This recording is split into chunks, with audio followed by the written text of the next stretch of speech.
Hello everyone, Grandpa Ron here again. Hope everybody's well and happy. We're going to continue our very basic Bible study this morning by looking at Genesis chapter 33.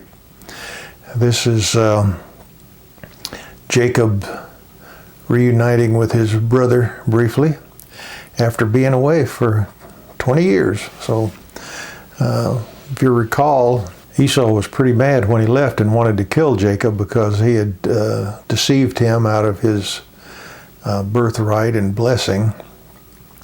And Jacob's concerned about this and worried about it. Remember in the last chapter, on the way here, Jacob had wrestled with God. He was afraid and alone.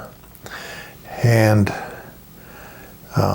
he prevailed in the sense that he finally had to surrender himself to the Lord and trust in God and acknowledge that God was in control.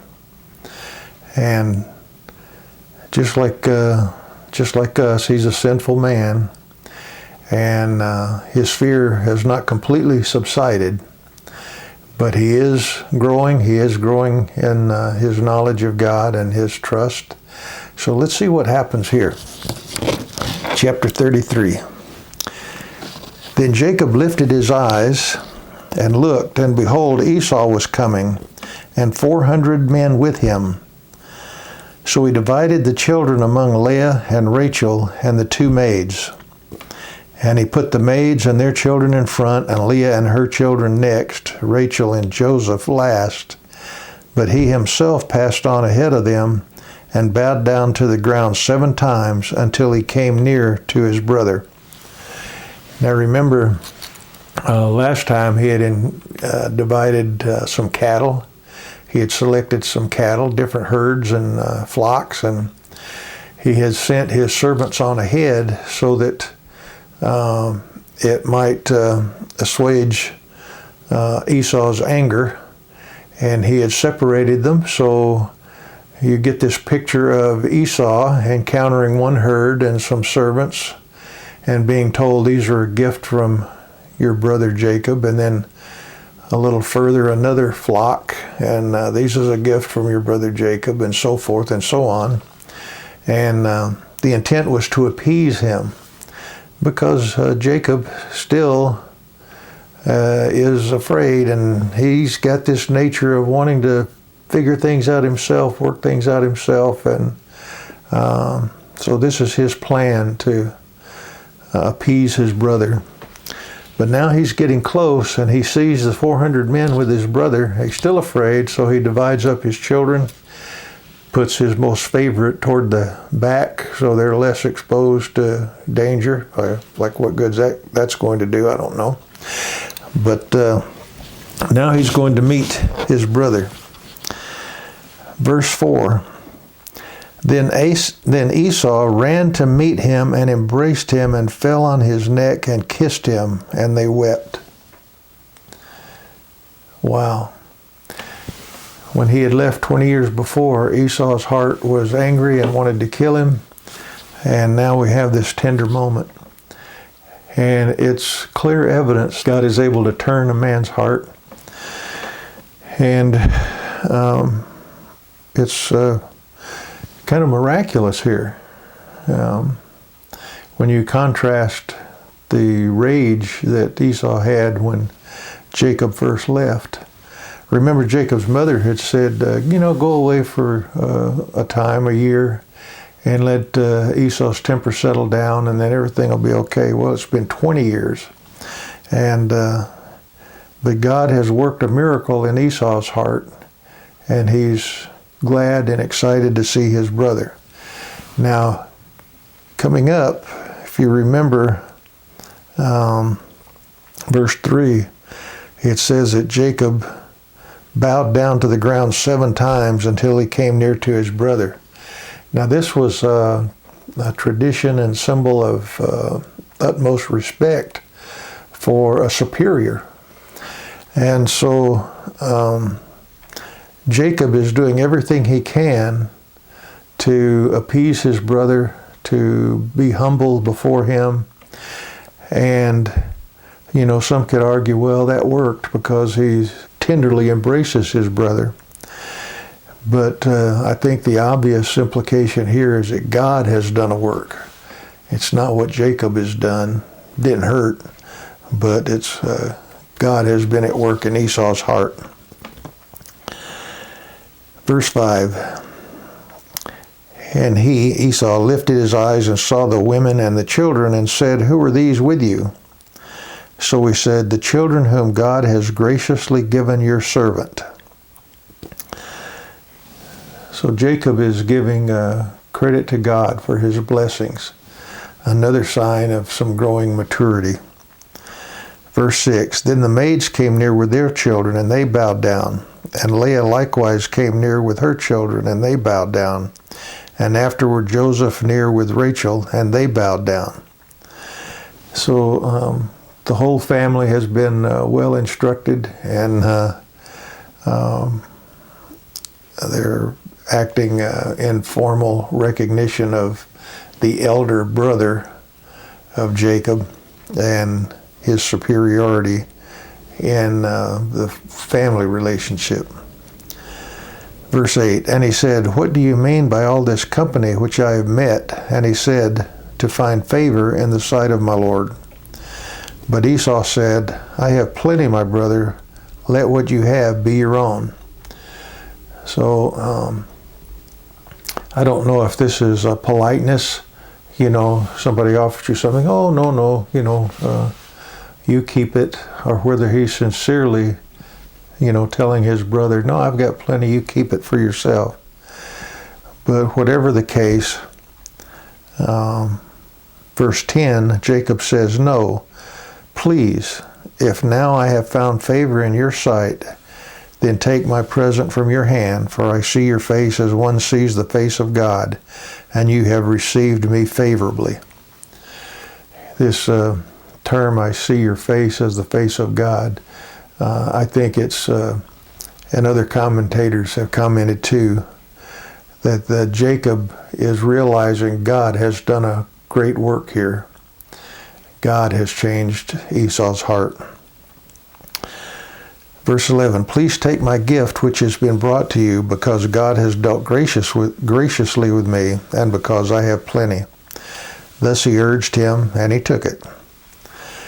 Then Esau said, Let us take our journey and go, and I will go before you. So it's basically, come on, let's get moving again, and we'll travel together. Verse 13.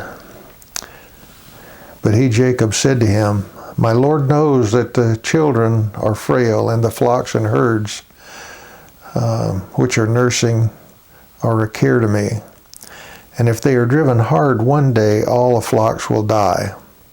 Please let my Lord pass on before his servant, and I will proceed at my leisure according to the pace of the cattle that are before me, and according to the pace of the children, until I come to my Lord at Seir.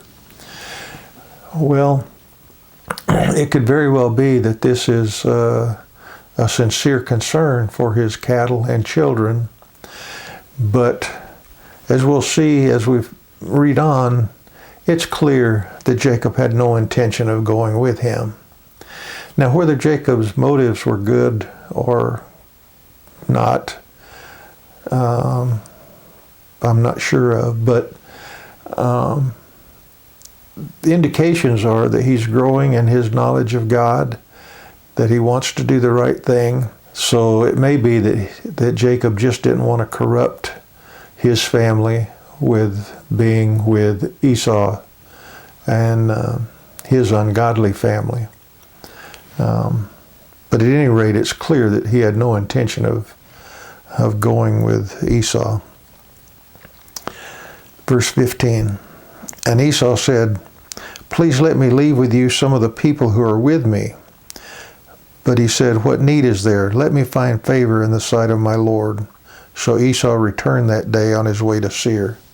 So Esau even offered to provide him some of his men to provide security as he traveled on, fully expecting him possibly to continue back home with him.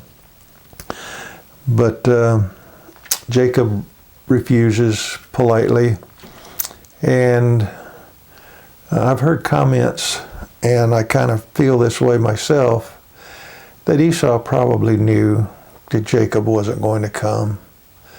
I mean, even though they've been apart for 20 years and things have settled down between them, Esau's prior experience with Jacob told him that Jacob's not always the most truthful guy. And for some reason, he's not going to come. He's not going to continue on with me. So I have a feeling he probably knew that.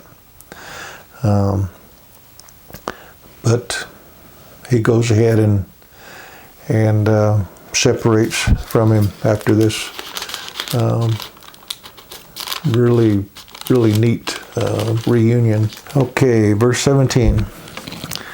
And Jacob journeyed to Succoth and built for himself a house and made booths for his livestock. Therefore the place is named Succoth, which means booths, I think. Verse 18. Now Jacob came safely to the city of Shechem, which is in the land of Canaan, when he came from Paddan Aram, and camped before the city. Now here's one of those cases where there's apparently a huge time jump between these two verses. In verse 17, he's in Succoth. In verse 18, he's in Shechem. And it's beyond me to do these calculations, but Bible scholars have said that probably 10 years passed by between these two verses. So he was probably in Succoth about 10 years.